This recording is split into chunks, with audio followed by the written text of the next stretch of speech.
it would be an understatement to say he's an expert in his field. So, just a little bit about him. He's a professor of economics at IIM Ahmedabad, and he has a bachelor. Just a little bit about his education. So, he has a bachelor's and master's in economics from Gokole Institute of Politics and Economics, and he also has a PhD in agricultural economics from Ohio State University. And apart from being the recipient of the Outstanding PhD Dissertation Award from the Food Distribution Research Society, he was also honored with the Distinguished Young Professor Award of Excellence for Research in IIM.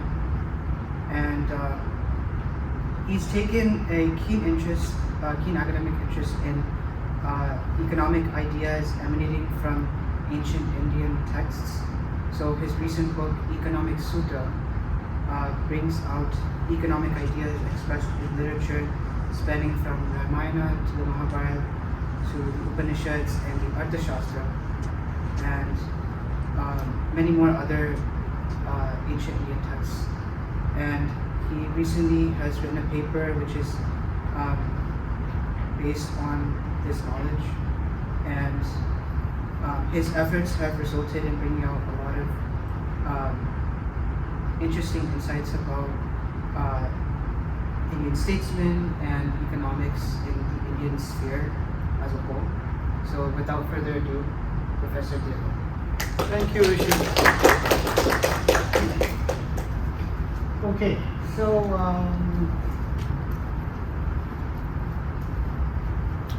thanks for giving me this opportunity. Thanks for the kind words. Thanks for this opportunity. It's a privilege to be here.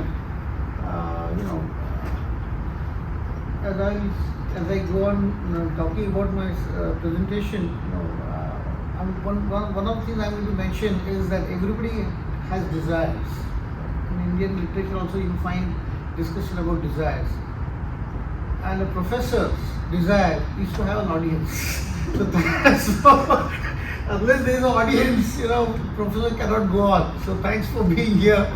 And what I'll do is, you let me know when I should stop. If you think this is getting boring, we can stop early. If you think this is going on wonderful, then we continue. I have no time bar, right? It's not a 45-minute class or 1 hour class. We can just go on, right? All right. So let me just give you why I started all doing this. It might help to know why should I look into this. Generally, typical economics professor will have microeconomics, macroeconomics. What happens these days in USA, the interest rates are being raised by the Fed, and this is what we talk about, right? Why would somebody look at India's past and contribution? So the motivation was that my undergraduate days, we had a class called course called History of Economic Thought.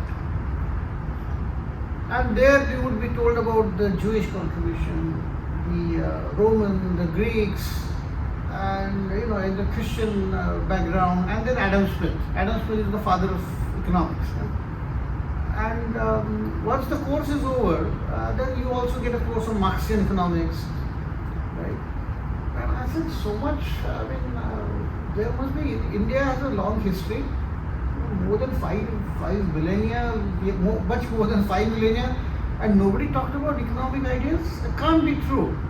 Maybe it's not in these books that I'm being told to study, but there must be something out there. Fortunately for me, I did Sanskrit in my high school.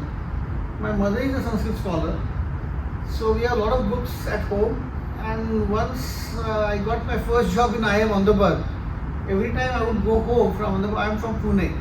So whenever I would go home, she would always prod me.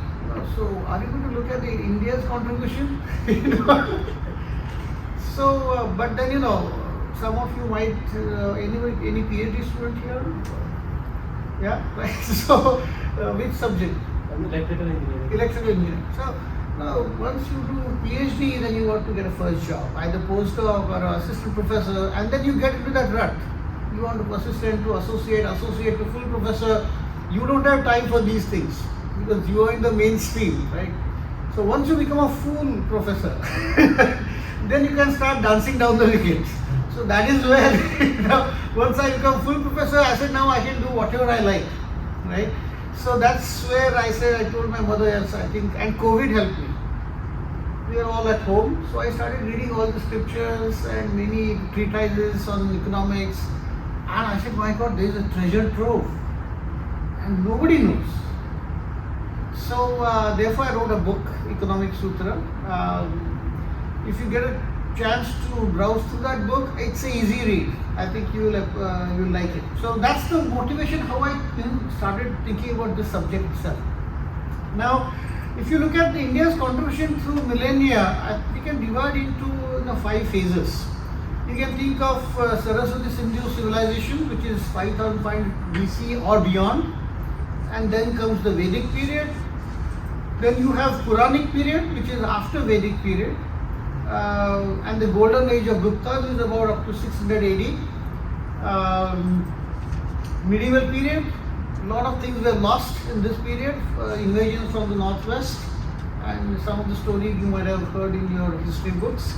And then the latest period is British and the modern period.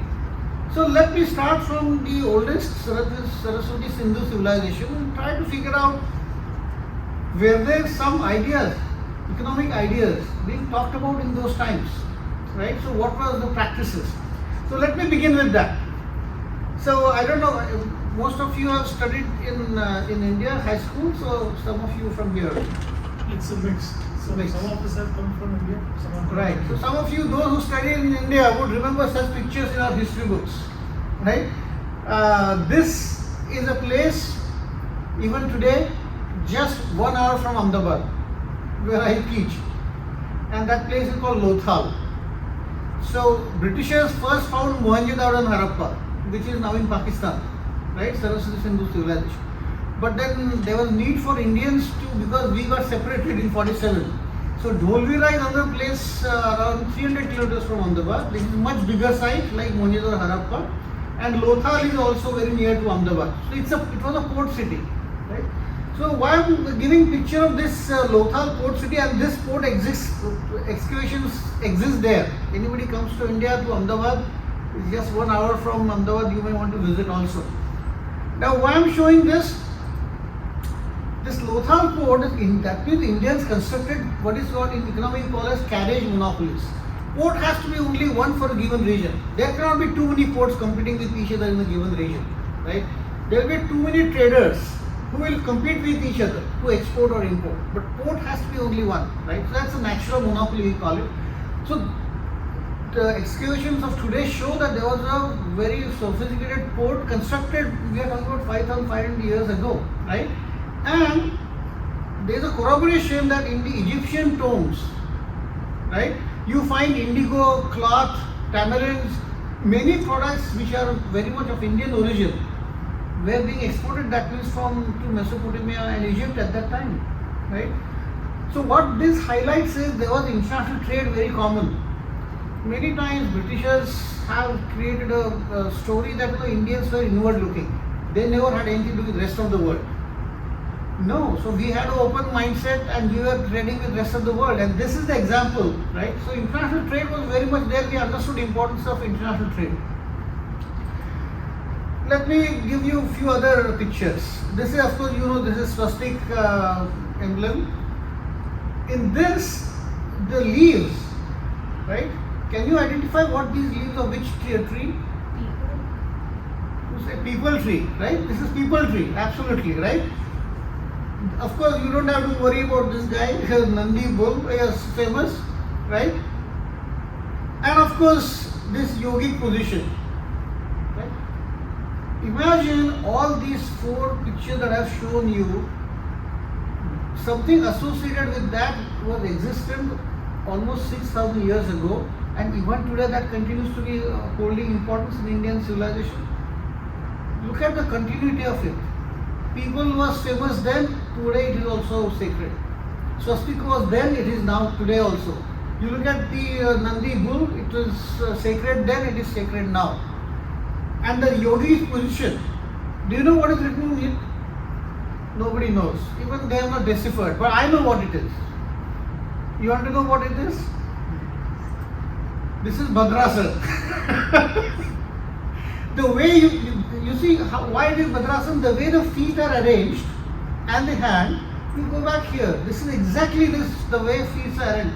So probably they are trying to say Bhadrasan in their language. I don't know. I'm just trying to be making it a little lighter.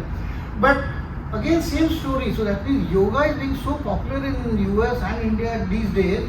6,000 years ago, it was very much there. So there is a civilizational continuity that we have. But then you will ask me, what is there in economics about this? You are only talking about the cultural heritage, right? Do you know what these seals are meant for? Were meant for all these 4 seals? Any idea? Anybody has? These were brands and logos. These are just small pieces, and hundreds of them have been found out in Lothal, in Dholvira, in Mohenjo-daro, Harappa. What were they? They were attached to gunny bags in which cloth or indigo was exported. These are logos or brands of the traders who were exporting it. Just looking at these pictures in our high school books, they don't tell us what they were meant for. We just look at that as picture and just leave it at that. So that means Indians ensured that IPR is intellectual property rights. So brand and logo are nothing but intellectual property. You have to establish this is my good, this is what I am exporting, right? So that's the basically intellectual property rights were protected in the global trade by Indians. So that idea of IPR was very much there in those times. So these pictures are not just pictures, they are conveying the story that there were famous traders who wanted to identify their own goods being exported, and therefore nobody else should take a claim for it. Right? So these are IPRs basically. So of course there is a cultural heritage associated with it, but there is an economic reason also attached to it. Right? Let's look at another one. Some of you might have seen this, and generally the title below that will be the Great Bath. Right? And we just read it and leave it at that. Maybe a great bath. So what, right? But compare that to whether it's in South America or Central America. You have the Mayan civilization. Huge pyramids are there. Like the Egyptian pyramid, Mayan civilization also had huge pyramids. Right? Little different in nature. What is the difference? Pyramids were big monuments for kings in ancient Egypt and Americas, nothing for the masses. In fact, you have stories in Americas of sacrificial killings in those mesas, they call mesas or whatever they call it, right? Indians made great bath infrastructure as public good, they were meant for the common people. It's a big difference. Our history books never tell us that. We only see pictures of pyramids, we see pictures of this great bath, but so what? The essential difference is that we understood the concept of welfare state. That means these great baths were meant for the common people. These pyramids are practically useless. Just for the vanity of kings, they were built huge structures. So what? It's not a construction of a welfare state, but dams, ponds, big baths, these are meant for common people. So this concept was very much understood in Saraswati Sindhu civilization. So that tells the story, right? So this is a great bath. And therefore Saraswati Sindhu civilization, that period, you find enough of evidence that economic ideas were prevalent, and accordingly whatever was constructed, whatever was done, there was some background to it. Let me come to the next immediate after Saraswati Sindhu civilization period is the Vedic period, right? This is, I am getting goosebumps. This is the very first page of Veda, the first Veda. This is the first page of it. It starts with, if you read here also, Agni Mire Purohitam, that's how it starts. Which means that in this sacrificial fire is the Purohit, he is the priest and I am doing the offerings. Right? So that's how it starts. I am going to give you quite a few examples from Rig Veda where there is some concepts of economics are coming through. Right? Why Rig Veda is in general famous? UNESCO in 2003 has said that chanting of Vedic hymns is the world's oldest unbroken oral tradition, and therefore it is declared as a masterpiece of intangible heritage of humanity. So, UNESCO has accepted this. First written words of Vedas happened around 700 BC. So this first time when it was written, the first copy of this was 700 BC. Prior to that, it was chanting of Vedic hymns were oldest unbroken oral tradition. It was oral tradition first, and by 700 BC it got written down also. Right? So first the importance of this scripture, and now let me give you some economic understanding behind some of those hymns there. So there are 10 mandalas in Rig Veda. The fourth mandala, there is a discussion about bargaining between a priest and a devotee. Now in India, when you go, let's say you go to Tirupati, Balaji, or you go to any other place, or Siddhivinayak in Mumbai, right? There are florists outside, they have coconuts outside, and they want to sell, and we buy, right? Of course, until we take the whole platter inside in the sanctum sanctorum, till that time it's an economic activity, you are haggling with that guy, right? That haggling has been described here. Barley and soma, the offerings, not sold for a mere price of 10 cows. It's a barter system. You sell cows and you get some other things, and then you offer to the Lord, to the God, right? And there is a second sentence which I have not mentioned here. So, ka ivam dashavira mamendram karinati dhenu bihi. So, 10 cows are not enough to buy this. Somebody is arguing, why not 10 enough? That's how he is bargaining.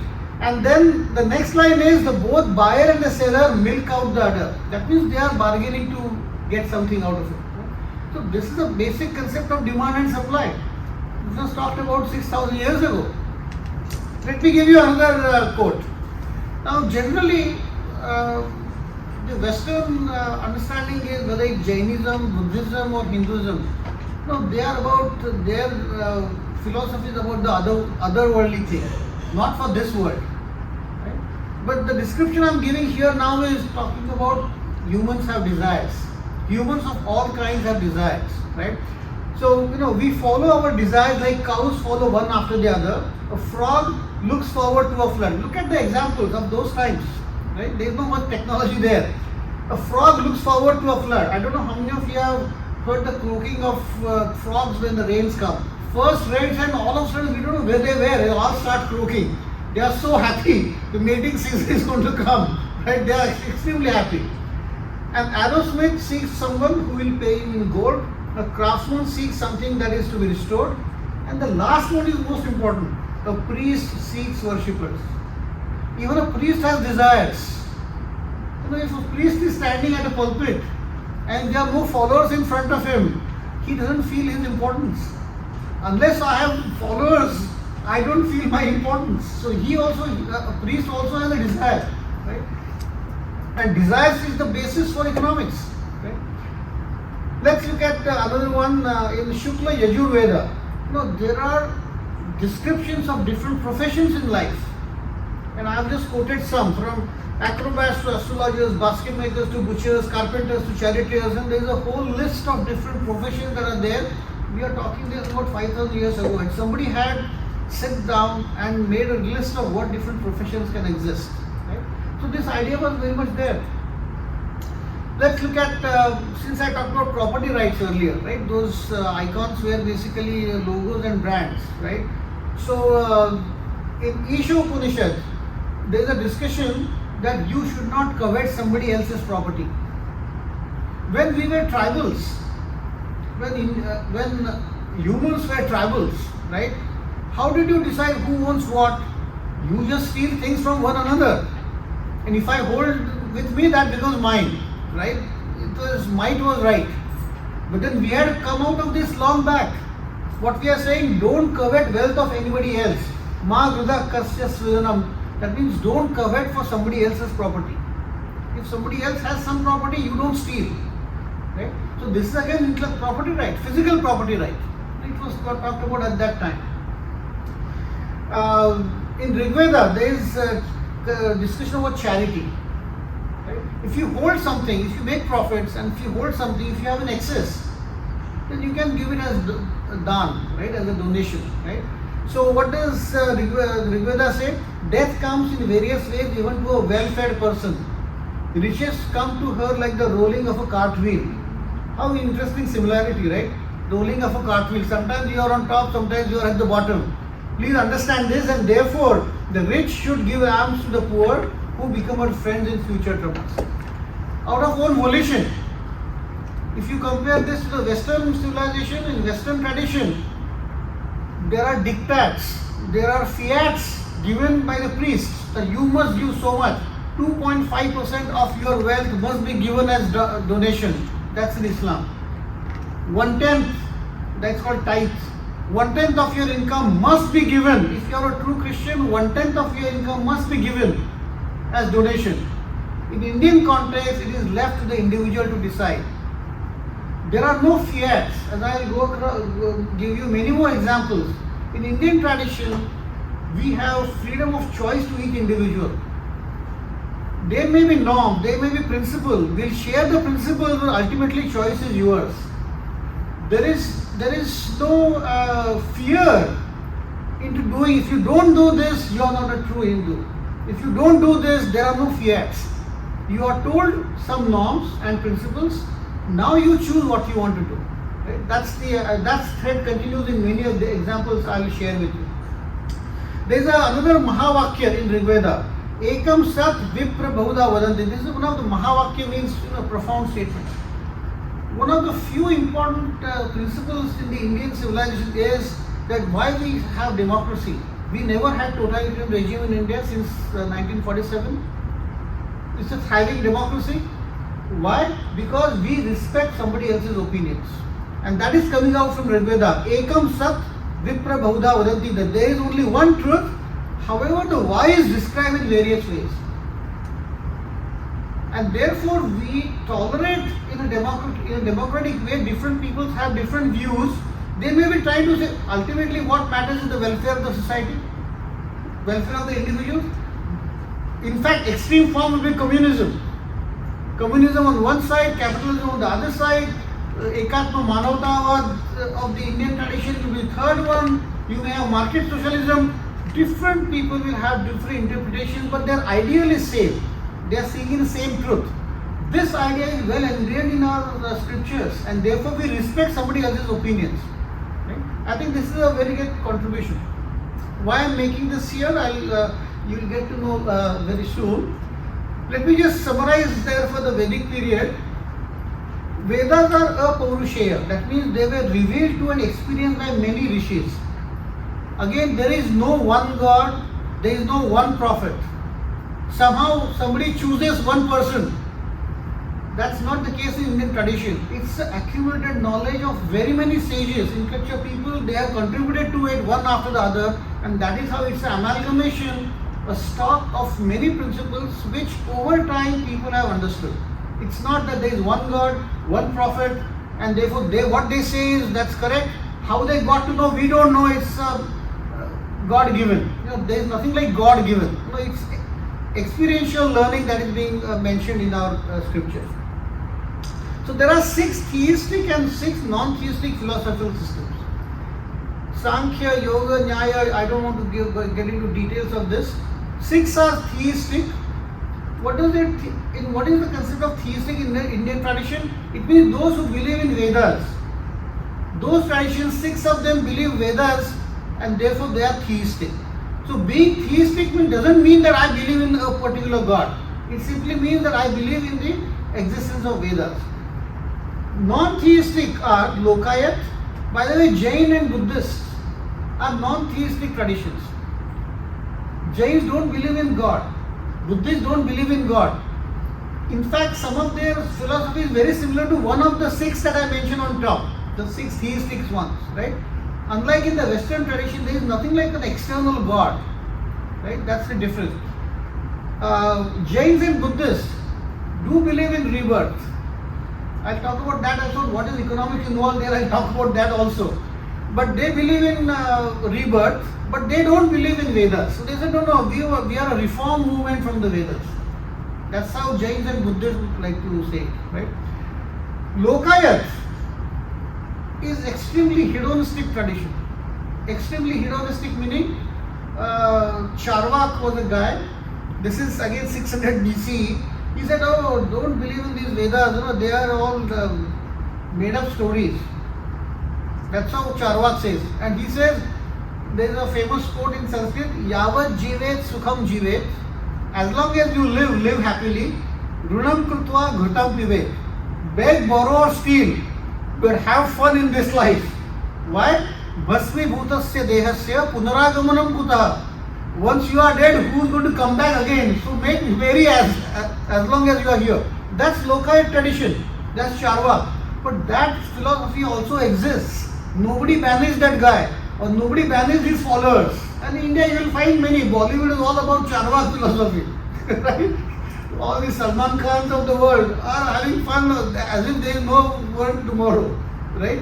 So everybody's views are respected. That's what I'm trying to say here. Therefore, democratic tradition is there, right? So therefore, there is no blasphemy. When does blasphemy come in? When you say that there is one external God, that God appointed somebody on earth to spread His word, and therefore, if you don't follow his or her word, there is blasphemy. Right? In Indian tradition, we have scope or space for every tradition, and therefore, Islamic tradition also, Christian tradition also is part of India's civilization, has become one, right?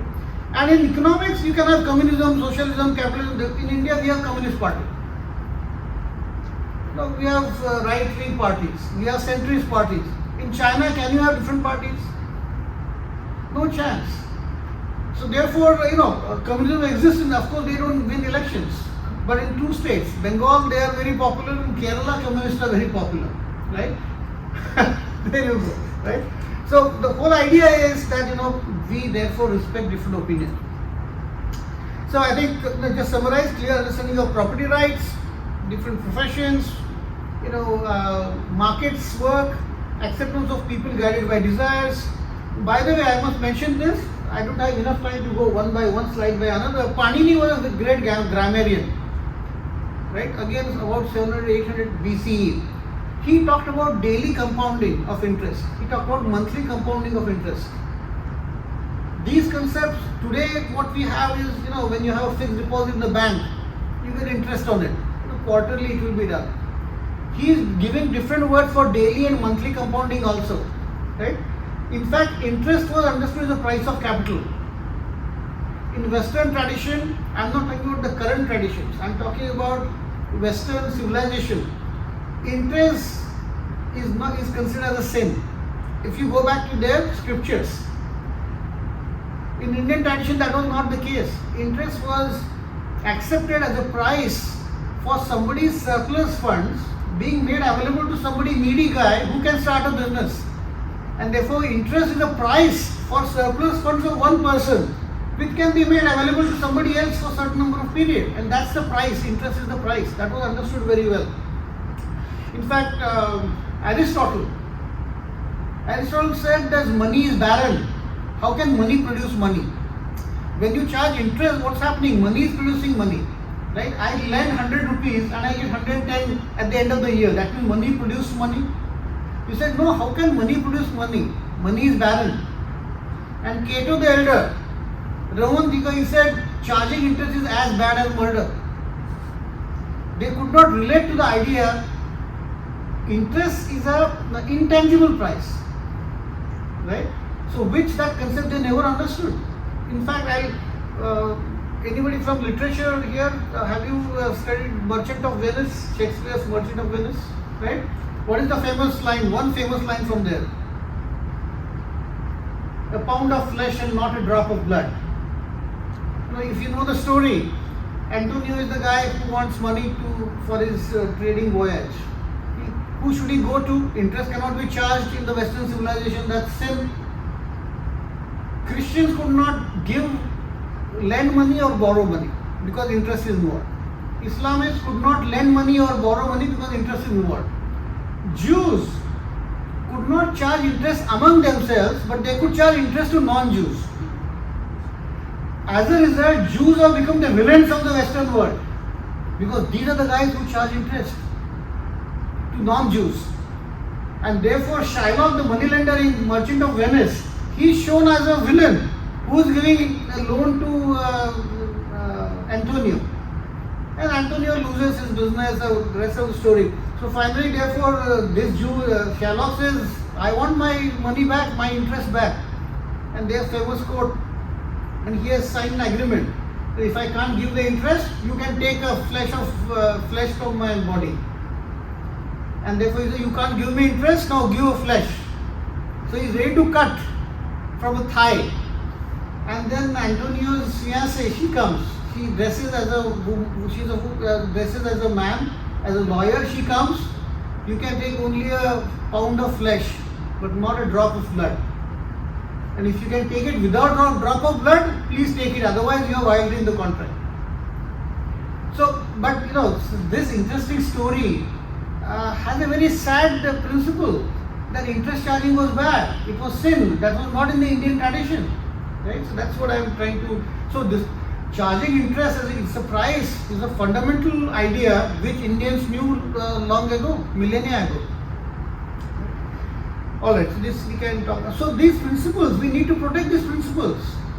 Today in Western tradition, interest is charged as if, oh, what can I do? I have to charge. Why be apologetic? There is no necessity to be apologetic in charging interest. We know why it is charged, right? And for millennia.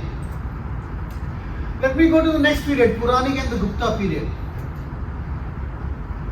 In Aitareya Brahmana, that is one of the commentaries on the Vedas, right? There is description of republican states. India's national anthem, Punjab, Sindh, Gujarat, Maratha, right? Describe different states in India. Do some of you celebrate Ganesh Chaturthi in September, August, September? Sorry? You can relate that to this now? Yeah? So when the Aarti is over, right, for 10 days, Ganpati's statue is there, they do Aarti. Once the Aarti is over, there is a mantra Pushpanjali. This sloka is from one of the slokas of the mantra Pushpanjali. We just recite it, it's in Sanskrit, sometimes we don't know what's its meaning and why we should be doing this, right? Now if you look at Ganapati or Ganesha, he need not wear a crown. You see him in various forms. Every time he doesn't have a crown. But during Ganesh Chaturthi, when the idol is installed, he has a crown. Why he should have a crown? That he is anointed as a king to protect all the Ganarajya or the republics. And this Rajya is the small state. Maharajya is a bigger state. Samrajya is a much bigger state. Swarajya is an independent state. Vairajya means kingless state. So there are description of different states within India at that time, or Ganarajyas or republics. And we are saying that Lord Ganapati, you are the protector of all these states. So therefore to me, and if you read this, if you recite this correctly, it says Prithvi Samudra Paryanta, that means from Himalayas to the seas. This is the peninsular country we are talking about. There are different states in it. Therefore, to me, this is the world's first national anthem. Talking about the federal structure, right? Let's look at concept of state and economic policies. The public goods are generally provided by the government, road infrastructure, dams. So these are to be provided by the government, not private parties necessarily, right? Now, many of you would know Narada as a very funny character, right? Who, what do you call in English? He will, go to somebody else, tell something, and then complain to somebody else, and he's shown in that character. Anybody from Andhra here? Lot of Andhra movies, mythological movies, right? Black and white movies or even color. They talk about Narayana, he do this, and it's shown in a different context. But he was a pandit. He was a learned man, right?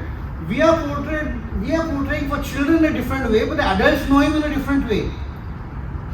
So when Yudhishthira is anointed as a king, right, in Hastinapur, Narada visits him and he is asking him important questions about the state. And he says, if he has constructed water tanks and lakes at period distances in arid regions, He asks whether he gives loans to farmers at concessional rates. This is like talking about modern India. BJP government will ask whether you are giving concessional rates to farmers. He asked for internal security to protect the citizens and the industries. He asked to take care of whether you are taking care of the blind, the dumb and the lame. This is a welfare state duty, right? He asked questions in external security and mentioned that war should be the last priority, for it consumes exchequer which can be used for other public goods. Today what's happening? We are having border disputes with China, with Pakistan. War is the last option, right?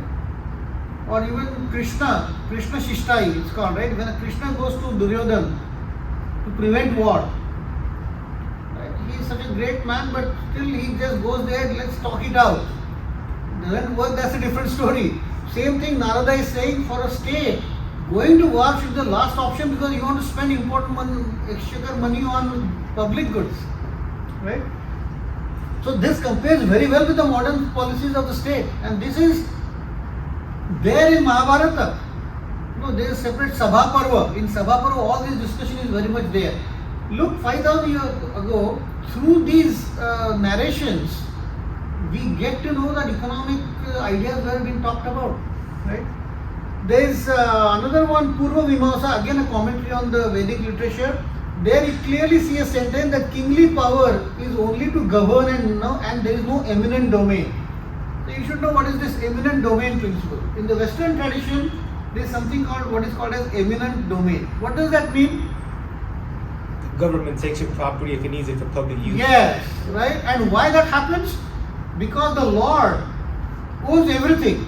Under the sun, above the sun, everywhere. Lord owns everything. All natural resources, everything. And Lord's representative on earth is the king. And therefore, king inherits that property from Lord because he is his representative, and therefore king can confiscate property anytime. Eminent domain principle, right? That eminent domain principle was used by the British in India. Land where railway has to be constructed, so that from the hinterland cotton will go to Mumbai, from Mumbai it will go to Manchester, right? Land had to be taken away, and Britishers used eminent domain principle. Right? That eminent domain principle doesn't exist anymore in India. Fair compensation has to be paid now when Golden Quadrilateral, the project is on constructing new highways. Fair compensation has to be given to the people. There is no eminent domain principle, and that is what Purva Mimamsa is talking about. Kingly power is only to govern, not to confiscate land at will.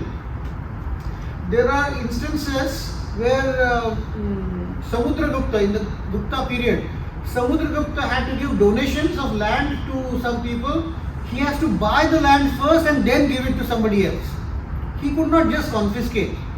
So, concept of honoring property rights, whether it's intellectual property rights or the physical property, is very much ingrained in India's there, right? And therefore, I'll give you some examples of this. Concept of private ownership of land has emerged long ago in India. And here is the best example of that. In Ramayana, when Ram and Lakshman win the war against Ravana in Lanka, right? Lakshmana is not as mature as the Ram. So Lakshman says that, oh, we won this Sri Lanka, hard fought battle. Now it's such a wonderful country, Suvarna Lanka, it says Golden Lanka. Let's settle here and we'll govern from here itself. And this is what Ram says. Ram says, Api Swarnamayi Lanka Name Lakshmana Rochate Janani Janma Bhumishta Swargadati Gariyasi. This second sentence you might know. What he says is, we have come here for a purpose. The purpose is achieved. Ravana is no more. Now Vibhishana, his brother, can rule Sri Lanka, but we have to return. This is not our land. Didn't that happen in East Pakistan? In 1971, we had no choice but to help Bangladesh get independence. All our generals returned back to barracks. See what happens to Pakistani generals. They make enough money and then after retire they come to America, Australia, settle huge bungalows. Indian generals are poor. We have returned back to the barracks, right? Same happened in Sri Lanka also when Tamil Tiger Elam the terrorists were creating havoc in Sri Lanka. India sent our troops there to help Sri Lanka. When the matter was over, we returned. I think this philosophical idea is well ingrained in our past, that you don't covet somebody else's property. There is no eminent domain principle, right? Let's talk about prices, interest rates and taxation. If this is getting bored, let me know. I can go on and on, and like energize a battery. It goes on and on and so let me know when you think you can raise hand. Okay. So Bhishma. No, by the way, Yudhishthira. Everybody knows Yudhishthira, right? Dharmaraj. He receives advice from everybody. Narada gives advice. Bhishma gives. Even Arjuna. I'll give you example. Arjuna also gives him advice. Everybody gives advice to him.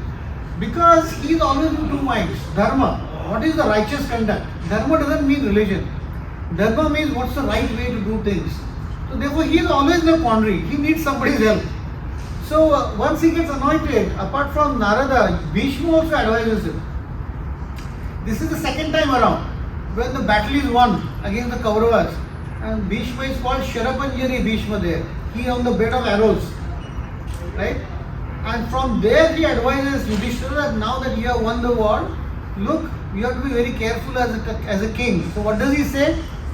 A king should tax like bee sucking honey from a flowering plant. Tax burden should be enhanced gradually, just as burden on young bullocks is increased gradually. And this statement is nothing but in the modern concept of what is called a Laffer curve and progressive taxation. What is progressive taxation? Rich should pay a higher proportion of their income as taxes, and the poor should pay less proportion of their taxes. And that is what he is saying. On the young bullock, you don't give as much weight to carry, but as the bullock grows, becomes fully mature one, you will give him to do work more. More importantly, first line is very important. A king should tax like bees sucking honey from flowering plants. What's the importance of this? When a honeybee sucks honey from the flower, is the bloom of the flower gone?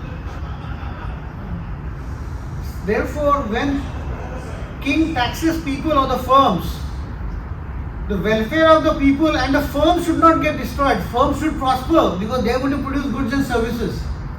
So flowers bloom is not gone. So suck as much so that the industry will survive and produce more, right? And in fact, when bees suck the honey and they go to the other flower, there is pollination, and therefore there is more production in the following year. Taxes are being collected for what? For producing public goods in the following year. So this concept of collecting honey from the flower by honeybee, extremely mature idea of taxation. And look at what J.B. Colbert, the French economist, how he has defined taxation. He says the art of taxation consists in so plucking the goose to procure the largest quantity of feathers with the least possible amount of hissing. Now this is exploitative in nature. You are plucking the feathers from the goose. Very exploitative. You are making it look dirty. Becoming less beautiful.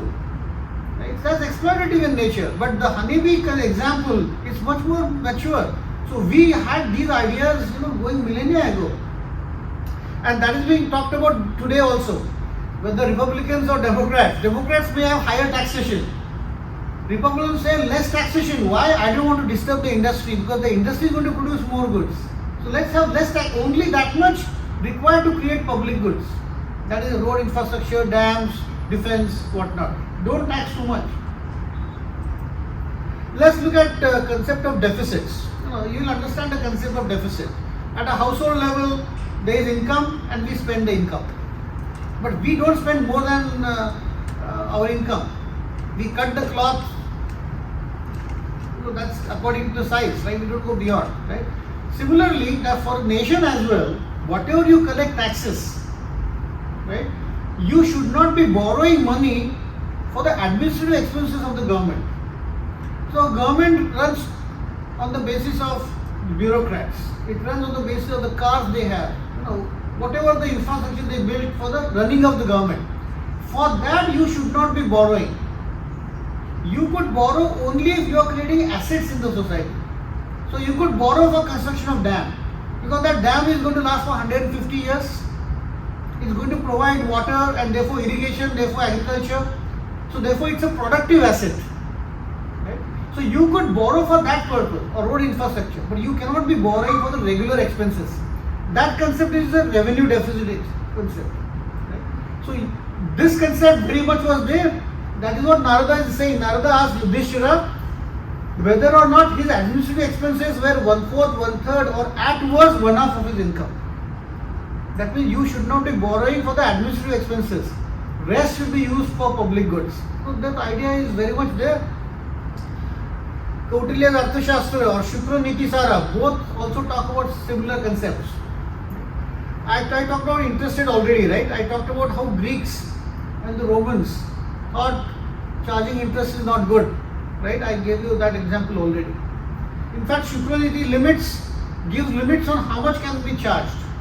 Let's say Shukraniti says, let's say a farmer borrows money at some interest rate, 10% interest rate. If the farmer has paid twice the amount of principal as interest already, then Shukraniti says then only repay the principal. No need to pay any additional interest. Because already you have paid twice the amount of principal that you borrowed. If you have paid as interest, that means principal is paid plus 100% you have paid as interest. Don't pay interest anymore. If you have paid 400 times, 400% interest of the principal, then you need not even return your principal. Same thing is practiced in India today. What are loan waivers for farmers? Loan waivers for farmers is simply saying that if the bad weather, the whole crop is completely either because of drought or excessive rain is completely gone. How will they repay the loan? There has to be a certain limit. So if you have Shukraniti Sara was talking about similar things, much earlier. Alright, this is Arjuna's advice to Yudhishthira. Talking about interest rates, right? Arjuna also gives advice. So at the drop of a hat, Yudhishthira was ready to go to sannyas, take sannyas. He didn't want to lead. But if you want to run a government, you have to manage finances, right? And create more finances. Here is Arjuna saying, Arther Artha Divandante Gajair Iva Mahagajaha. Look at when I give the exact translation, you will understand how profound this statement is. Capital begets capital just as the domesticated elephants are used to capture a wild elephant. Wild elephant is the interest.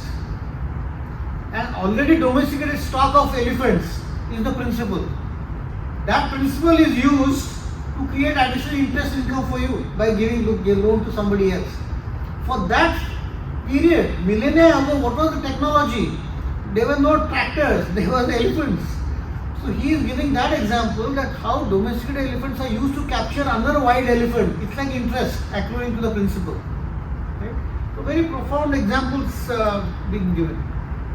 Here is something very interesting. At any point in time, you will always question yourself. When you eat chicken, you eat beef, you eat this, that. Sometimes you are just hungry, you don't care about bigger principles in life, you eat it. Sometimes you wonder maybe I should not eat it. What should one do? In Western tradition, there are diktats. Kosher food, this is kosher, this is not kosher. If you are a Jewish person, this is kosher, this is not kosher. If you follow Islam, pork cannot be eaten. That's a diktat. If you do that, you become un-Islamic. Right? Now let's look at the Indian tradition. Right? What's here? In Bhagavad Purana, there is a definition of who eats what as a natural thing. Right? Ahastani sahastanam padani chatusvadam. That means those who are devoid of hands are prey to those who have hands. Humans have hands, therefore they will eat everything. Whatever they can lay hands on, right? Those devoid of legs, that means plants and trees, they don't have legs, right? So those who are devoid of legs are prey to the four-legged. Therefore cows and everybody, those will eat the grass and whatnot. The weak are the subsistence of the strong. and the general will hold that one living being is food for another. Right? I think this last sentence, Jivo Jivasya Jivanam, you might have heard somewhere. But then our philosophers did not stop there. This is the description of what is true. Those who have hands will lay hands on everything. But you need to have some principle, otherwise there will be chaos. Right? So look at the next one. The Manusmriti gives advice. It says, न मांस भक्षणे दोषो न मद्ये न शमैथुने प्रवृत्तिरेषा भूतानां निवृत्तिस्तु महाफलः. There is no sin in eating meat. Oh good, I am happy as a Hindu. I am told I can eat anything, right? Spirituous liquors, please go ahead. And in carnal pleasures, of course, please. For these, that is the natural way of created beings. But look at the last clause. But abstention brings great rewards. It is left to each individual to decide. There are no fiats. You are told the norm, you are told the principle, right? How much you want to engage in violence, it's your choice. At what stage? Should I be fruitarian, like Jains have fruitarians? Should I be a vegan? Should I be vegetarian? Should I be non-vegetarian but no beef and no pork? Or I can lay hands on anything? Is that Bhagavad Purana is saying? It is left to the individual. You decide where your minimal himsa stands. Therefore, the definition of himsa or ahimsa is also different. Mahatma Gandhi talked about ahimsa meaning come what may, at any cost, no himsa. That is not ahimsa. That is not ahimsa. He talked about most of you understand Hindi here, right? Once in a while I will probably speak. एक गाल आगे करो, थप्पड़ मारा, दूसरा गाल पुढे आगे करो. That is not ahimsa, right? So what is ahimsa? Ahimsa means minimal himsa.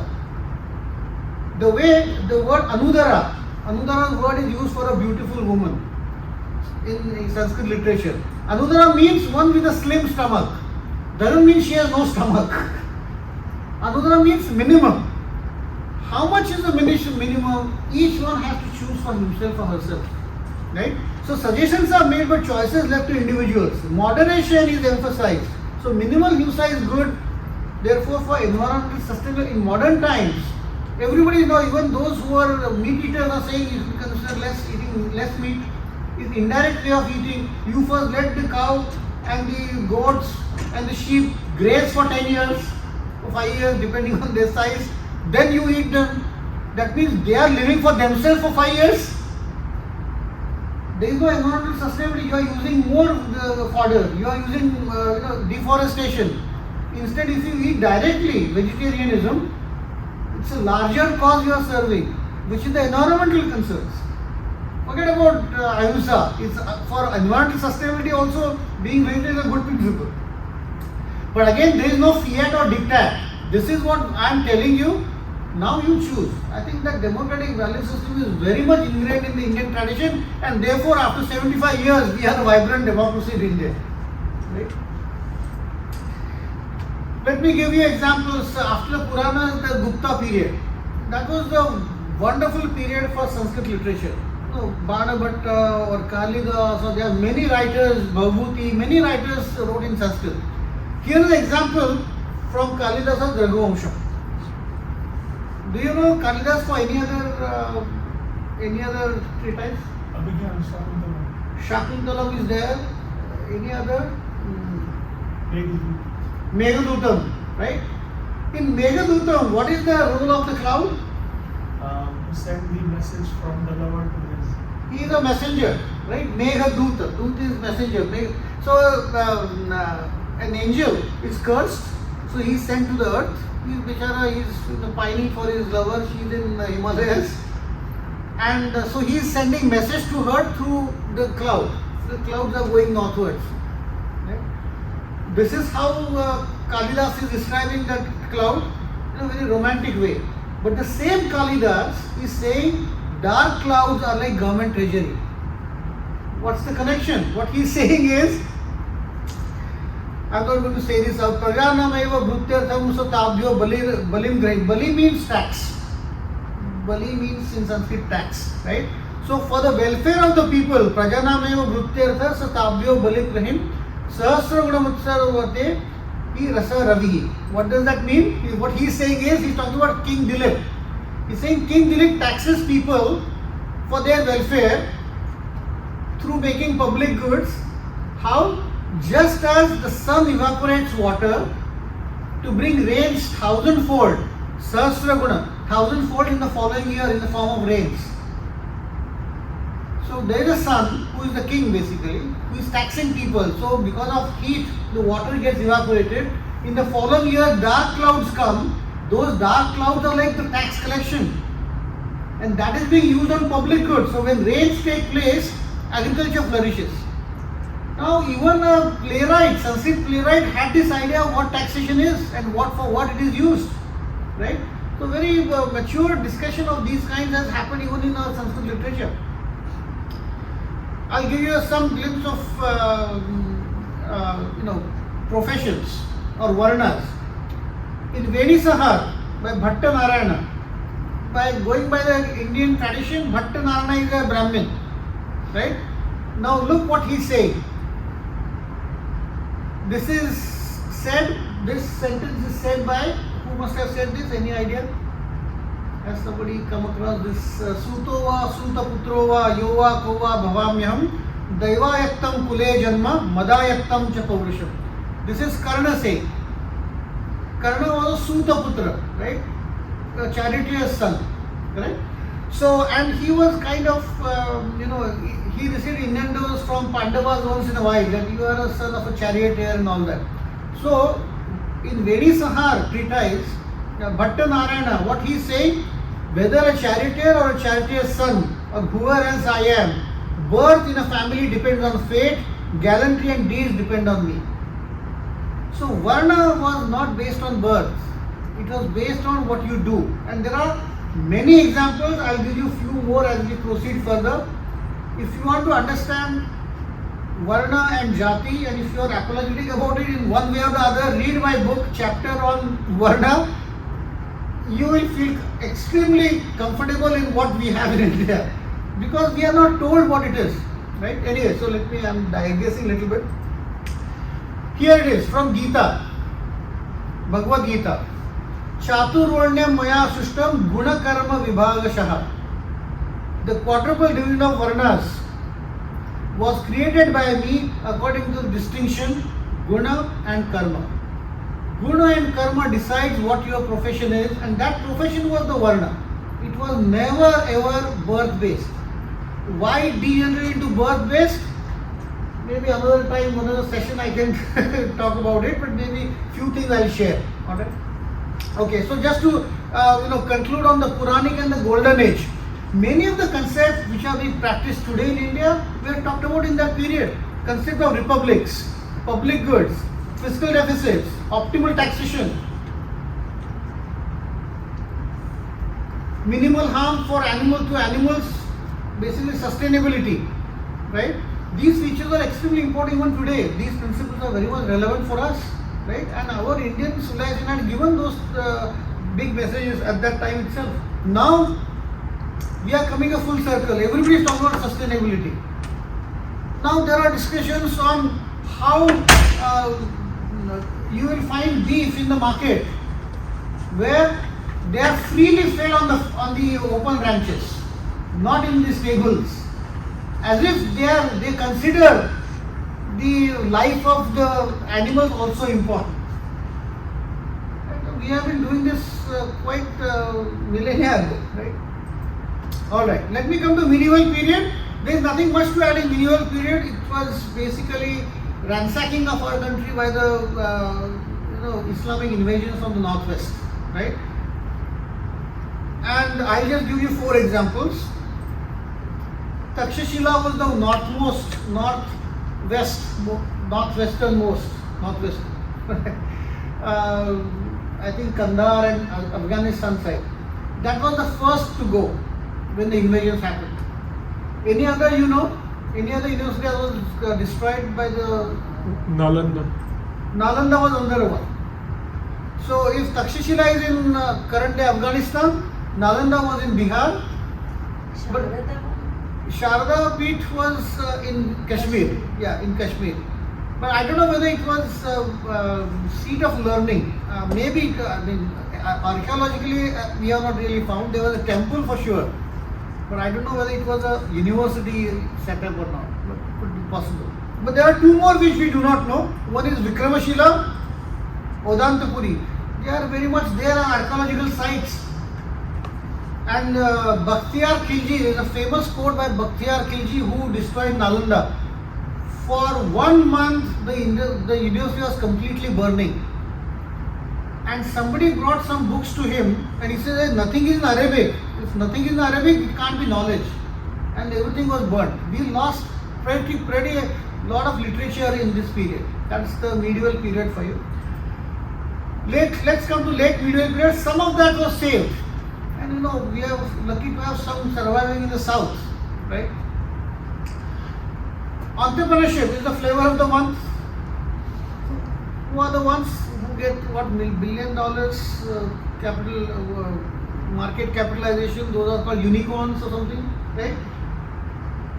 Concept is not new in the Indian tradition. Here is a slok from Shukra Niti Sara. Why I am giving in the late medieval period?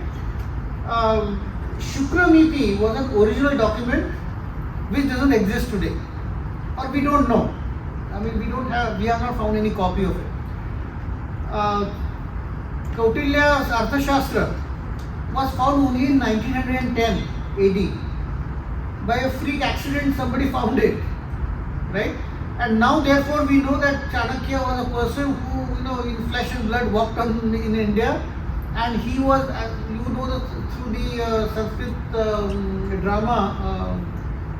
What is that name? Rakshasa was the minister, and I forget the name of the play. Not Machakati, there's another one. Anyway, so I forget the name. But through that Sanskrit play, we knew that Kautilya existed only as a mythological story, right? But when the treatise was found in 1910, we realized, oh my God, this was a real guy. This is not made up story. Similarly, Shukra Niti document doesn't exist today. How do you know that this guy was there? In Kautilya's Arthashastra, he says, I dedicate this to Shukracharya, who wrote the first time, and this is received knowledge from Shukracharya. So that means Shukracharya precedes Kautilya, and he must have written something. So what am I quoting here from?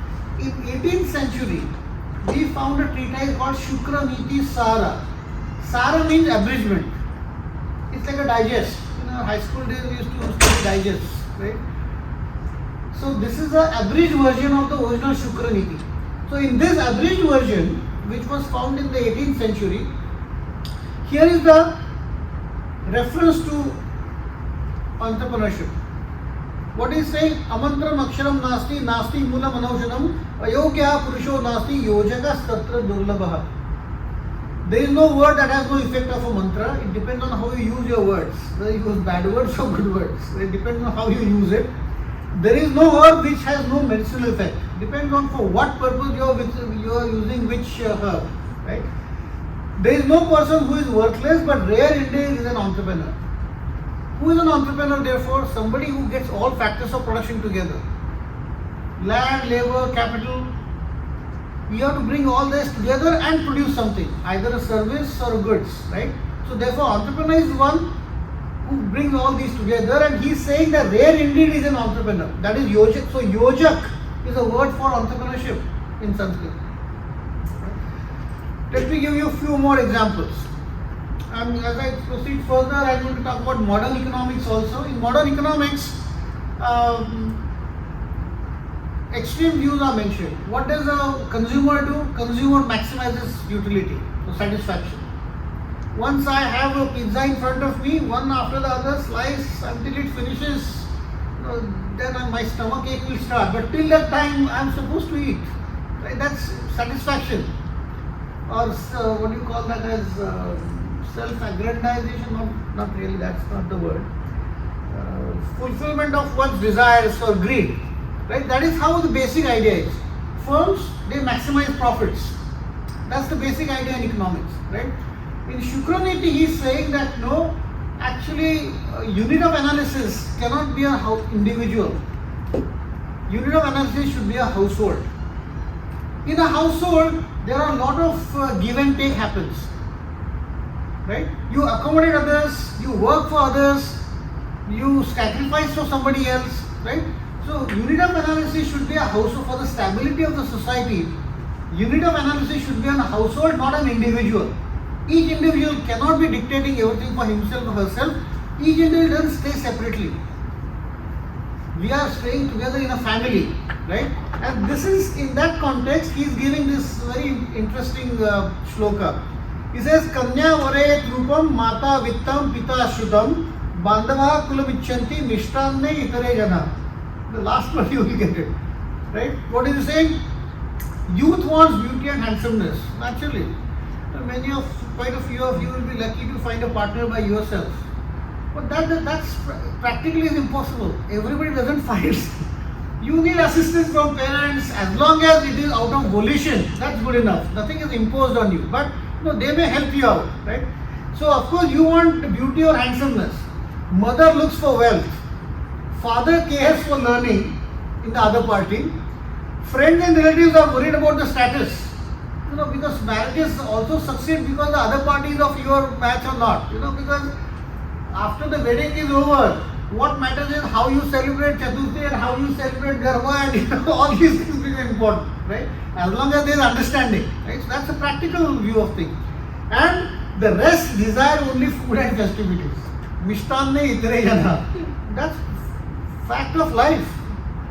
Oh, shadi ho gaya, very nice. I'm coming for a grand party. I'm coming. I don't care whether you get along or not. I'll come for the dinner party.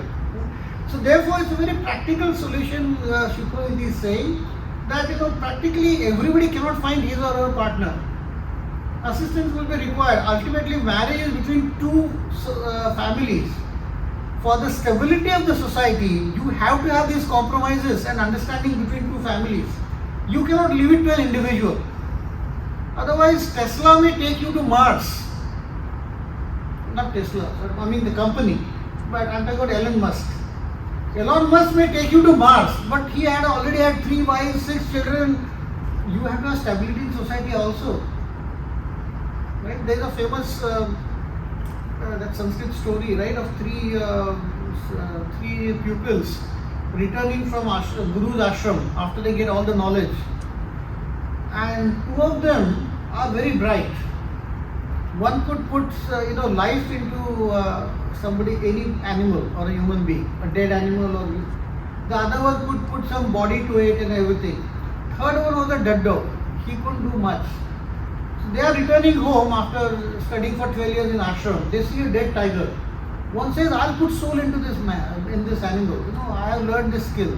He puts the soul. The other guy says, I can put skin and bones and everything. I have learned all this. Third one says, please do it, let me climb the tree first. That's what Elon Musk is. You may take people to Mars, but if there is no stability in the society, you already have 3 failed marriages, 6 children, you need stability in the society. For what we are doing all this, that's also important. That is what basically Shukraniti in this context is saying. Let me give you some other examples. Again from Shukraniti Sara. Can you enumerate how many professions are there, how many activities? From morning alarm clock that wakes you up to the 0-watt bulb at night that you may glow. Can you enumerate how many economic activities are there? Zillions. You cannot enumerate them. Sciences, how many sciences are there? No, is engineering only science? The more specialization means electrical, electronics, then mechatronics. As knowledge progresses, further divisions start happening. You just cannot enumerate everything. So Shukraniti Sara is saying the arts and sciences are infinite and cannot be enumerated. But for practical purposes, he says primary sciences are 30 and primary arts are 64. So 64 kalas, that is what he is talking about. And he enumerates what those 64 are. He says these are primary ones. There could be further specialization as knowledge progresses, right? And then coming to British period, Justice M.G. Ranade, he was the first Indian Chief Justice in British India, right? He says the issues of political dominance, because Lal, Bal, Pal, all they were trying for political freedom, or even before that there was the revolutionaries, right? But Justice M.G. Ranade was saying issues of political dominance were attracting far more attention than the formidable though unfilled dominance of capital and skill. And he says we did not pay much attention to capital and skill, and therefore we fell back, and therefore East India Company could take control of us. So therefore we should have focused more on economic ideas, capital and skill. That is what he was saying. So I have come up to this. Let me now give you another perspective of this. I think this is the summary of what I just now talked about. Right? Let me quickly go over this. Let's come to the modern period. Marxism on one side, you might have heard of the communists. They believe they are Marxist making. What is their principle? From each according to his abilities, makes sense, right? From each according to his abilities, to each according to his needs. What this means is everybody should have same income, because needs are more or less same for everyone, right? But that's extremely impractical. You need incentives to work. If you say that I'll take more from you, less from you because you're less intelligent or whatever, but I'll give you same income to both of you, there is no incentive to work hard. There is no incentive to share knowledge, because I'm getting same as what somebody else.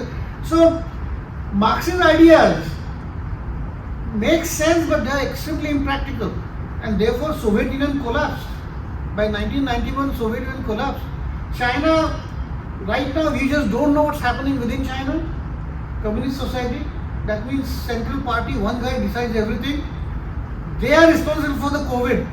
We all know, right? Because there is no internal democracy. In the internal democracy, within these science streams, there will be discussions. What should happen? They just take calls.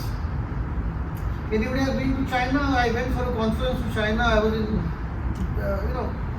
you get depressed, right? I mean, they are almost like modern Western world. I was depressed. I said, why not look at the road infrastructure, look at the buildings, this, that.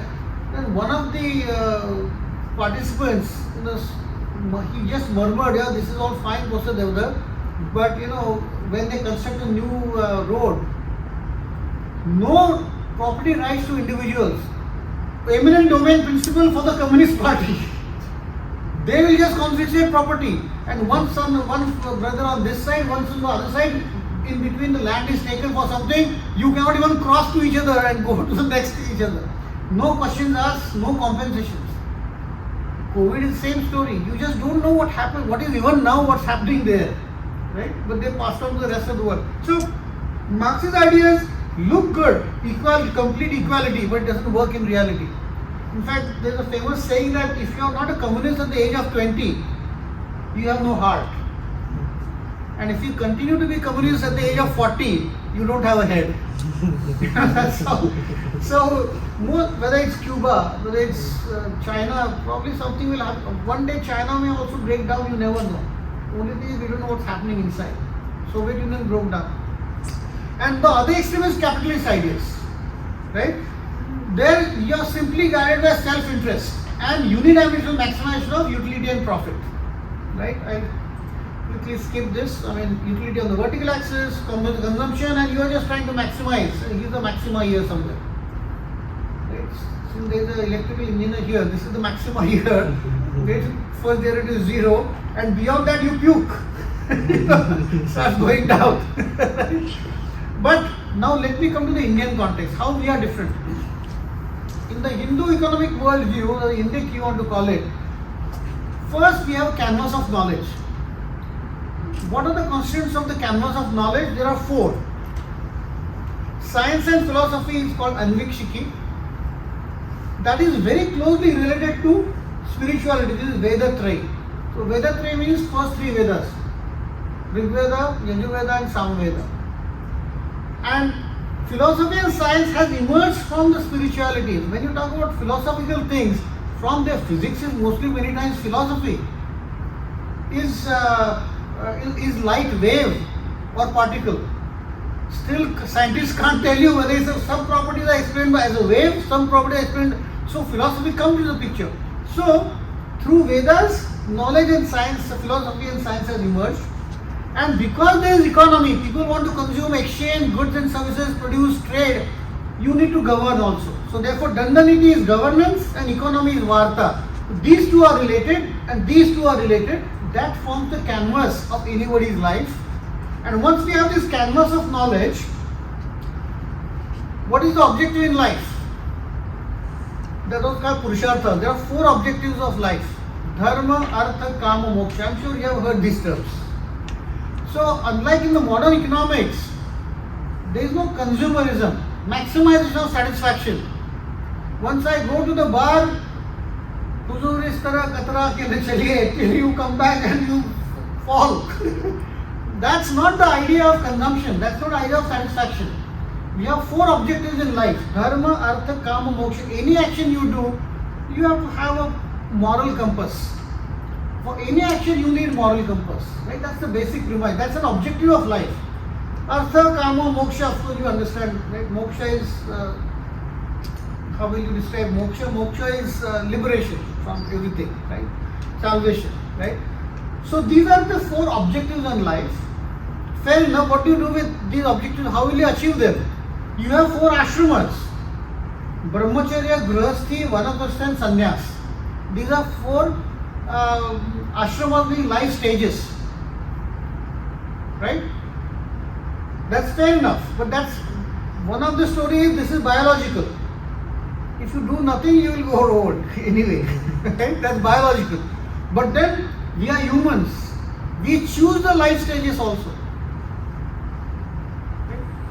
Jain Munis, very young age, you might have heard of some stories, very young kids, Jain, they become Jain monks. They have directly become from Brahmacharya, they have gone to Sannyas. They have crossed the biological stages or missed the biological stages of their own volition. Right? And then you have Vijay Mallyas. You know Vijay Mallya? He wants to be perpetually Grihastha. So he is trying to beat the biological stages. He wants to enjoy, make merry all the time. Right? So that's 4 ashramas. It could be of biological also and it could be of your own volition. But how do you do all this? You have Varanas, life occupations. And we are divided into 4 types: Brahmin, Kshatriya, Vaishya and Shudra. Right? 4 types. So therefore our life is a welfare brick of 4 times 4 times, so 64 combinations. And one can choose where one wants to be. For example, if you say point like A, I don't know where this is, where are these orthogonalities falling, I don't know. But let's say Narendra Modi. What Varna he is? He is a Kshatriya by deeds and actions. He is a bachelor, so to say, quote unquote bachelor. Right? I'm told he was married long ago, but he was still Kshatriya. What is it that? Brahmachari. And what is he doing? Righteous conduct. And he is not focusing on Artha Kama for himself. Right? He may, and Moksha is actually linearly dependent on first 3. So if you have a rank of a matrix, 4 linearly independent. So moksha is the linearly dependent on first 3. The rank of the matrix is only 3, not 4. If you do first 3 properly, you get moksha. That's the idea. Right? So you could be anywhere, and this is of own volition of choices. That's what we are saying. So ashrama system, in modern economics, Modigliani in 1950s, he talked about what is called a life cycle hypothesis. What is life cycle hypothesis? He says that as a young student, you borrow money or use parents' money. In Grihasthashram, you make money. In Vanaprastha, that means retirement, you live off your savings. And a time comes, 80, 90 plus, that is sannyas ashram. You can't even enjoy your savings also as time comes. We can't even enjoy your savings. That's sannyas ashram for you. right?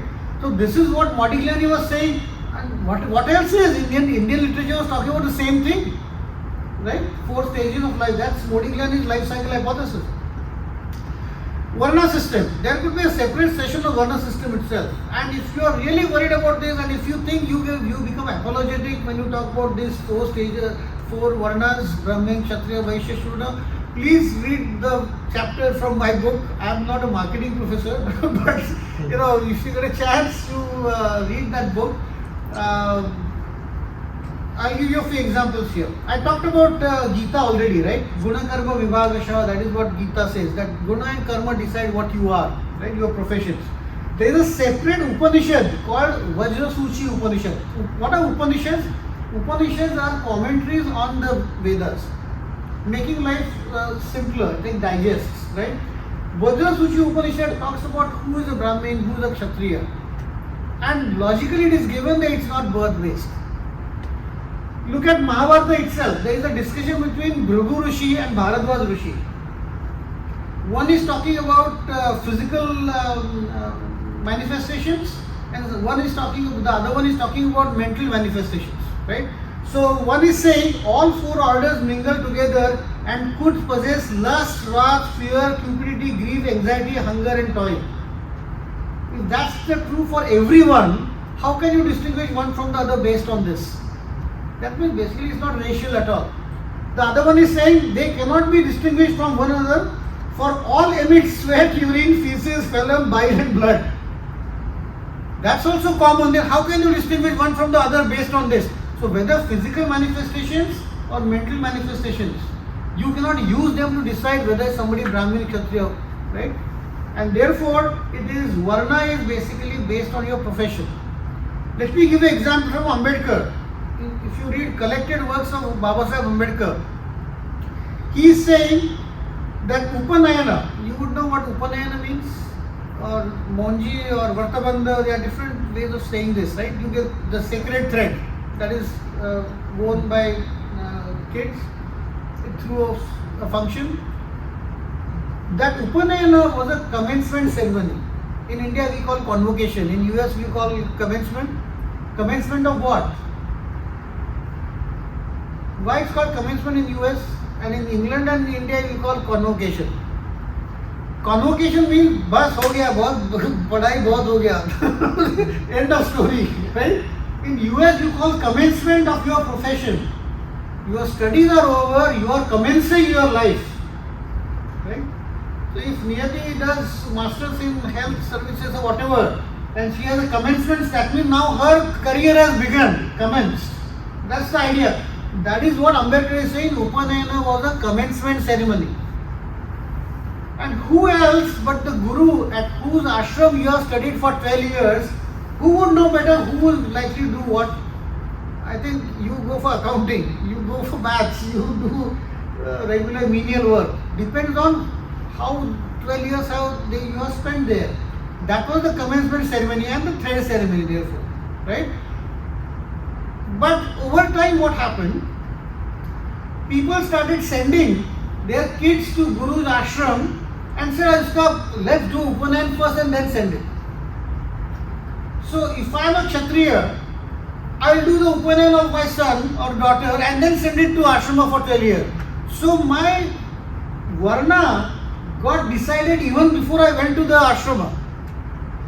And that kind of degenerated into birth, quote unquote, birth-based Varna. Now Abhishek Bachchan has to become an actor because on-the-job training in house. So likelihood that he will also become an actor, quote unquote, that will be called as a Shudra. Shudras were artists and performers, and so what is the definition for Shudra? That is what a Shudra is. Today all of a sudden we have given, the way we were colonized by the British and they had one interpretation of the whole thing, and today we are apologetic about those terms. One need not have been apologetic about it. Partly it is because you get on-the-job training within households and therefore you practice what your parents are doing. Partly the story was that the Guru would decide actually. Commencement was at the end of the 12 years. That system changed a little bit. And therefore I can relate that to what Adam Smith said. Adam Smith said difference between a street porter and a philosopher is not the cause of division of labor, but rather a consequence of it due to education, customs and habits. That is what Varna is basically. Right? In fact, you tell me whether you are, am I keeping you guys engaged or you let me know when to stop. So you have no clue how British had a very banal impact on our lives. A junior clerk from England comes to Calcutta court. His name is William Jones, Sir William Jones. He was made Sir finally. Sir William Jones. Now he believed in America's independence against the British, against the East India Company basically to start with. Right? So when East India Company was losing their power in US, 1776, around that time they were gaining ground in India. So at that time Sir William Jones is sent to India and he was championing the freedom of Americans from the British. But when he was sent to India, now he was in a quandary. Oh my God, I was talking about freedom to the Americans, and now how can I talk about freedom to Indians because I am a government servant here in the court in Calcutta High Court. So then he wriggled himself out by saying that I will govern by the rules Indians have set for themselves. So what are the rules? What is the constitution for India? He said Manusmriti. Therefore he said I will govern Hindus of India through Manusmriti and Muslims through Quran. These are religious texts. Quran is a religious text. Manusmriti, please give up this notion. Manusmriti is not a religious text. It was a constitution of that time. How many times we have amended the constitution of India? Many times. Similarly, Manusmriti was also improvised. There is a Narada Smriti, there is Yajnavalkya Smriti, improvised versions of Manusmriti. And there is another Smriti written by a lady, Lakshmi Devi. Her treatise is much liberal, even for women. But Sir William Jones picked up Manusmriti and said, this is what yours and I am going to give judgments based on Manusmriti. And today in India, it has become a habit to say, oh, Manuwadi hai. That means somebody who believes in Manusmriti. There is nothing like believing in Manusmriti. Manusmriti is just a constitutional text. It's not a religious text. How to govern ourselves. And that has changed over time. So Vedas are religious texts, yes. Upanishads are religious texts, yes. Gita is Upanishad, yes. Smritis are not religious texts. Religious texts are called Shrutis, what is heard by the rishis. And Smriti is what you remember and you make constitution out from. So therefore it's a clear distinction, right? So Manusmriti he picked up. Now whatever I am going to tell you further, you will think this is all cock and bull story, but this is true, this is what happened in India. So William Jones believed, quote unquote believed, you can read my book, the chapter on Varna. He believed that Noah had 3 sons, which is true. I mean in their mythology, Noah is the guy, shipwreck was, not shipwreck, what is that? Sorry? Flood. The flood. Right? There's a flood and he prepares a ship and then people, he picks up in pairs, all animals, this, that, and there's Adam and Eve and whatnot. So he's, sorry? His 4 sons. 3 sons. Yeah, 3 or 4. I think it said there's 4 and then 3 of them we attribute to Sanskrit or something. So, yeah, so one of the sons is Ham, Ham, right? And he said, and that 3rd son had committed a sin. What sin? He saw Adam and Eve naked, and therefore that is a sin that son had committed, and therefore he was punished to serve the other 2 sons. This is there, in Genesis and in biblical story. And William Jones said Indians are the descendants of Ham, the one who was cursed and he was supposed to serve the other 2 sons. And therefore Indians are supposed to serve the British and the Europeans. I am not making this up. This is what Sir William Jones believed in. And it's there in my book if you want to get a good perspective on that. And therefore he said he had, just like we had, we have a Trinity, Brahma, Vishnu, Mahesh, and Christians also have a Trinity. That's Holy Ghost, the Son and the Father and the Holy Ghost. That's the Trinity. Sir William Jones, if you go to England at 2-3 places, there is a statue of his. He's sitting on a bench. 3 Brahmins are sitting below him, and he's dictating them, writing your constitution, Manusmriti. And other place, he has a statue. He used to be, he started calling himself as Justinian of India.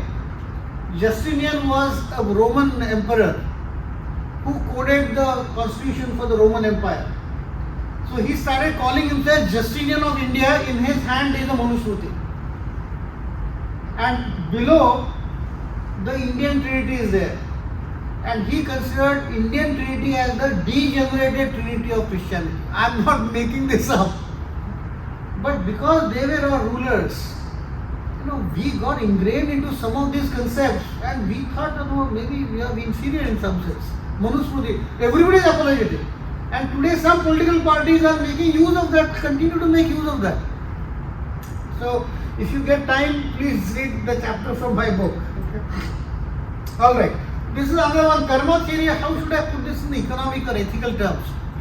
We know what is karma theory, more or less, right? So, just to summarize the karma theory, it's a system of morality automated by divinity. Who decided on this karma theory? We don't have a God separate from us who decides. We don't have a prophet who told you this is the karma theory. As I said, Vedas are accumulated knowledge of many rishis. Right? So there is no one person or one God dictating all this.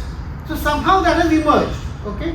So the system of morality is emerged automated by a divinity. We don't know what the divinity is. There is no flesh and blood to it telling us. Right? There are fair rewards for good acts and punishments for bad acts. Fair enough?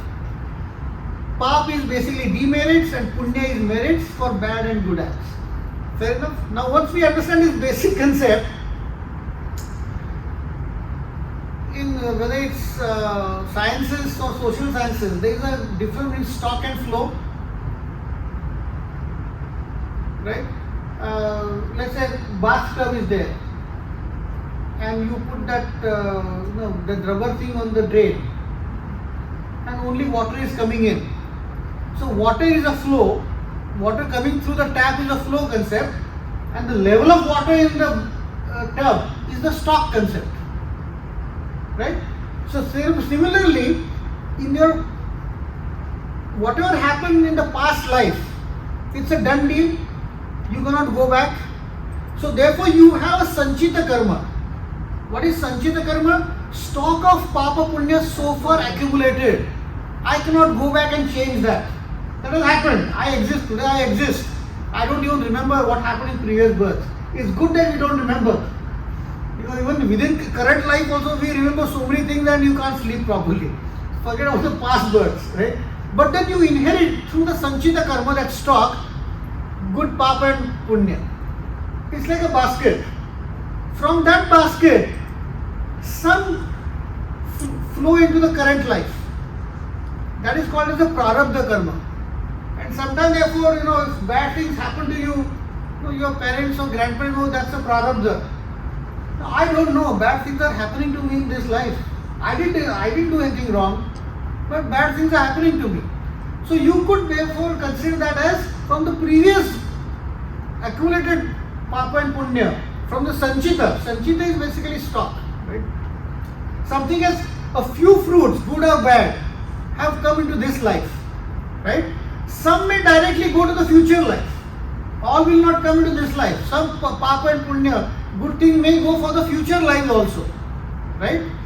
And in the current life, what is called as a kriyamana karma. I may do good things and bad things in current life. That will add to the future.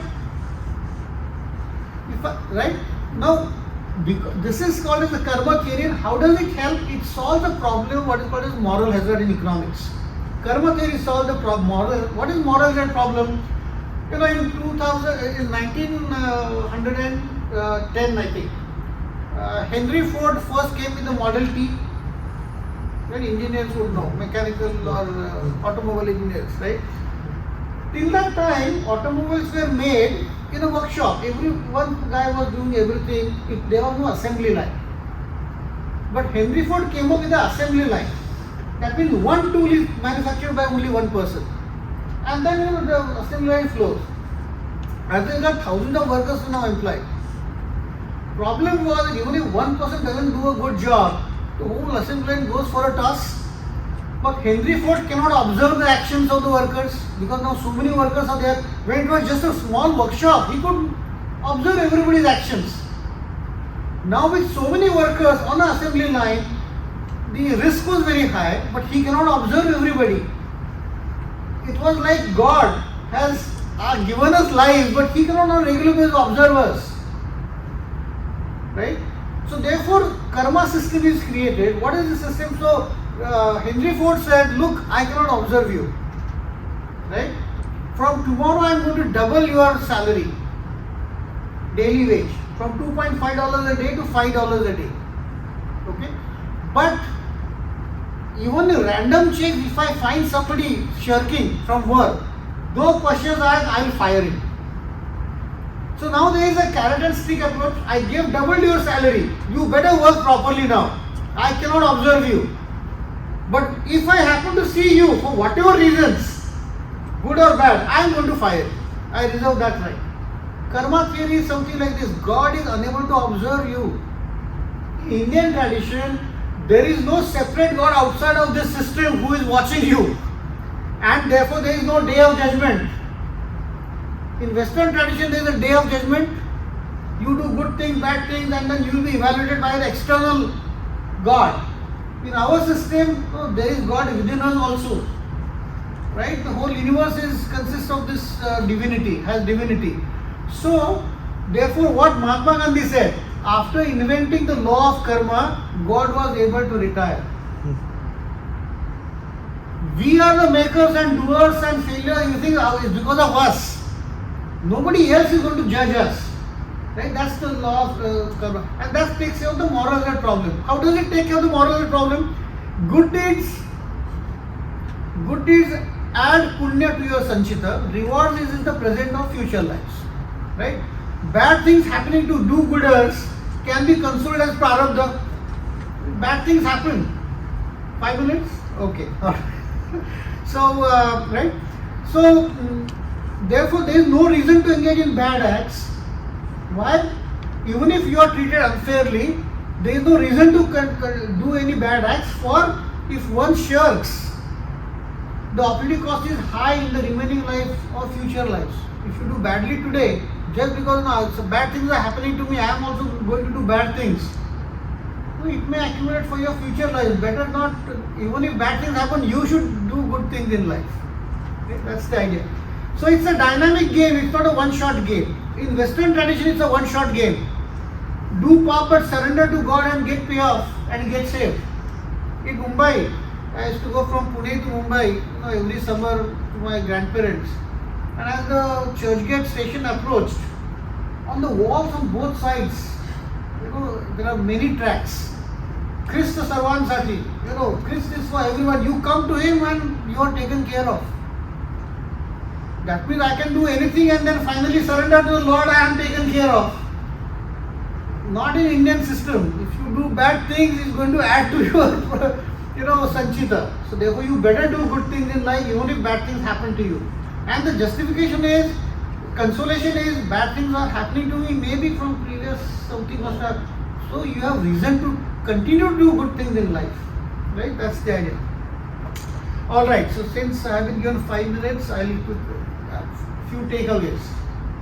Right? What are the takeaways? Science without history is like a man without memory, a philosopher has said. How true it is? We exist today because we have memory. What about people with dementia and Alzheimer?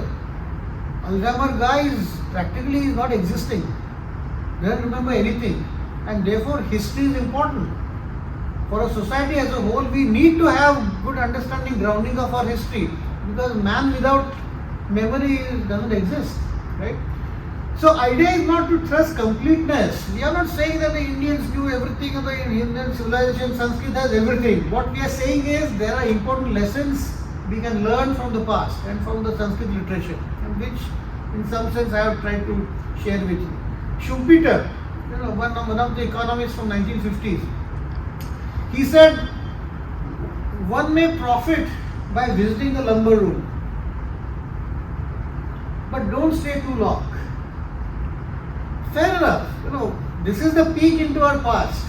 I'm not saying we should dwell only in the past, but please pick up important family heirlooms which you can carry for the future, right, for the current life. So that's the idea, right? I think we have talked about this. It's not otherworldly. We have talked about very many things. Varna, I talked about interest rates, state policy. I talked about this. Taxes also, I talked about it, right? I think I just the one or two important ones I'll share.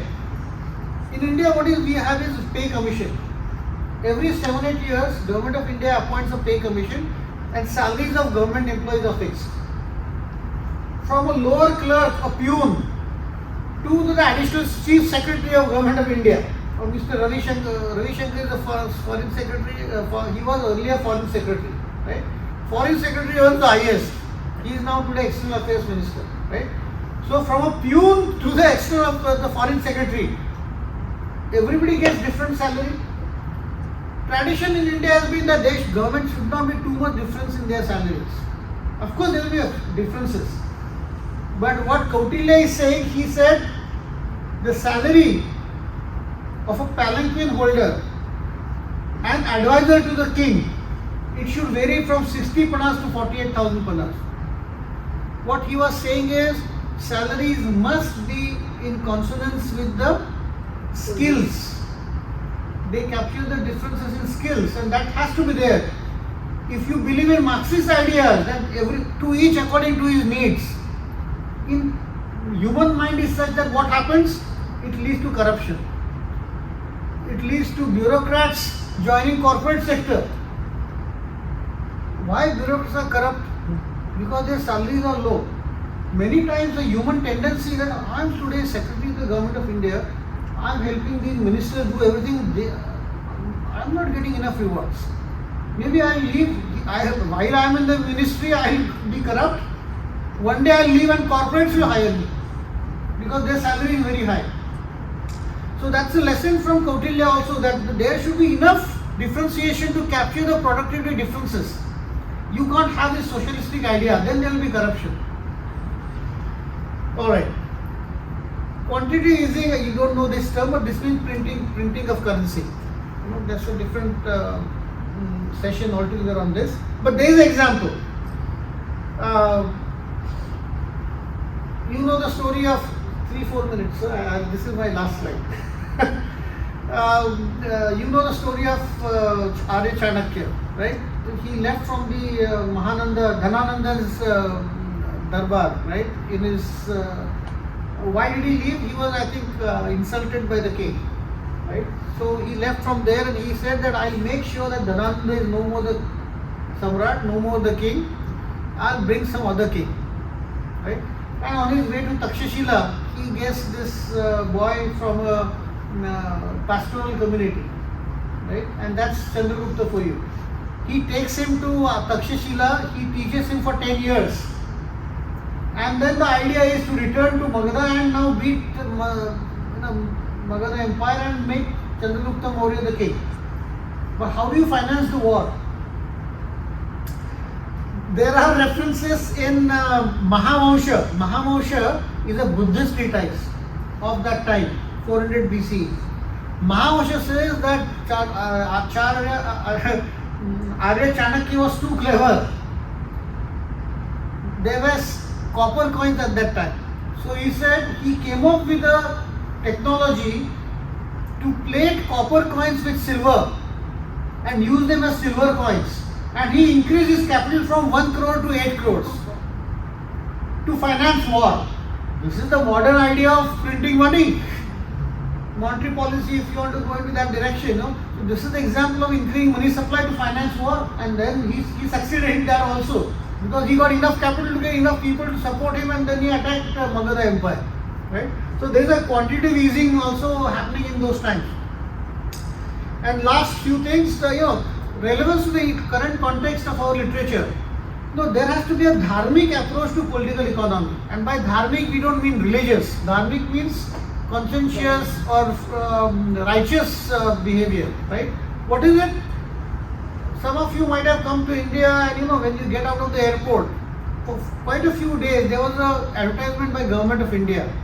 Please give up your LPG subsidy.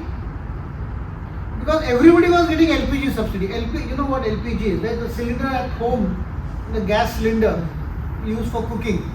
There was a heavy subsidy on it. Everybody gets it. The rich, the middle class, the poor, everybody used to get it. There is no requirement. Why should the rich get that subsidy? If you remove it overnight, nobody will like it. Because one gets used to that subsidy, right? If the cylinder costs only 400 rupees, from tomorrow you should make it 1000 rupees. Even the rich will feel bad about it. What is this? What's happening? Right? So initially for first 2 years there were advertisements outside railway stations and airports. Please give up your subsidy, and it was put into the mouth of an old lady, poor lady, saying that thank you for you giving your subsidy. That is behavioral economics for you. In modern context, there is a new branch coming up which is called as behavioral economics. Nudging behavior. You nudge the people to do some things instead of coming up with draconian laws. So initially for 2 years it was a request by the government, please give up the subsidy. Look, somebody else is getting that subsidy because of you giving up your subsidy. Eventually it was taken away from all. Now today what has happened, because of Aadhaar card, you can identify the poor. Today everybody pays market price. So it is 1000 rupees per cylinder. So poor person also pays 1000 rupees. Rich person also pays 1000 because subsidy is taken away. However, since the poor are identified through Aadhaar card, your iris scan and your fingerprints, if you are identified poor, you just have to give your thumb impression and directly 300 rupees get transferred to your account, to the poor person's account. So market plays a role. Scarcity is brought out by the prices. Market will decide that. But if you want to give targeted help to the poor, it is through direct cash transfer. Till recently that was not possible because poor don't have account. How will you transfer money to their account? Right?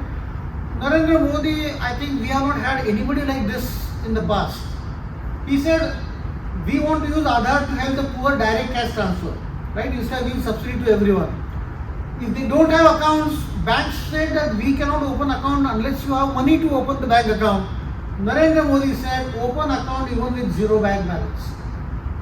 But let everybody have an account in the bank. In fact, because I am going to give direct cash transfer, they will start accumulating money into the bank now. And banks are also happy because they are getting money for their deposits. So they initiated deposit with zero balance for everyone. So I think that's the connection I was trying to establish, right? Ethical behavior in borrowing. I did not spend much time on this. I'll tell you something about Sattvic charity. You must know this. There are three kinds of charity: Sattvic, Tamas, and Rajas. Sattvic is without any expectations. Rajas is you expect something, and Tamas is for wrong causes. You are giving, and you would know better than me. Many Indian industrialists are giving huge amounts of money to Harvard and many other institutions, Yale and many others. And these universities are using, you would know the woke movement in US. That money, Indian money, is being used for those purposes. That is certainly not Sattvic charity, and our Indian industrialists need to know about this. You might have heard of Rajiv Malhotra, Snakes in the Ganga. If you get a time, he was here. You know that guy, right? Snakes in the Ganga book. It's an eye-opener. Indians, Mahindra, he's a nationalist. Mahindra and Mahindra's Anand Mahindra is extremely nationalist. The Thor jeeps or whatnot, he's doing lot many good things in India. His profits are being side. He is giving it to Harvard. He thinks that he is doing great job. It's not a Sattvic charity because that money is being used for the woke activities, dividing Indian people further. Right? So that's not the Sattvic charity. Okay. I think I talked about most of the things. I will stop here. If you are interested, these are 3 of my books. Economic Sutra is talks about all these things I talked about. If somebody is simply interested in knowing how an engineer wants to know how economy works in simple English, you should look at Day-to-Day Economics. It's a national bestseller in India. And I think it is in simple English simply because I did not study in English medium school. I studied my high schooling in Marathi medium school, but you do bachelor's, master's, PhD, so you get to know English over time. So therefore, when I wrote this book, my idea was that a commoner should understand economy, right? So if you pick up this book, you will understand how the economy works in very simple terms. And so also this is why I am paying more. If you take the blue one first, maybe then this one, pink one, and current topic in Economic Sutra. If you get time, thank you. I'll stop here.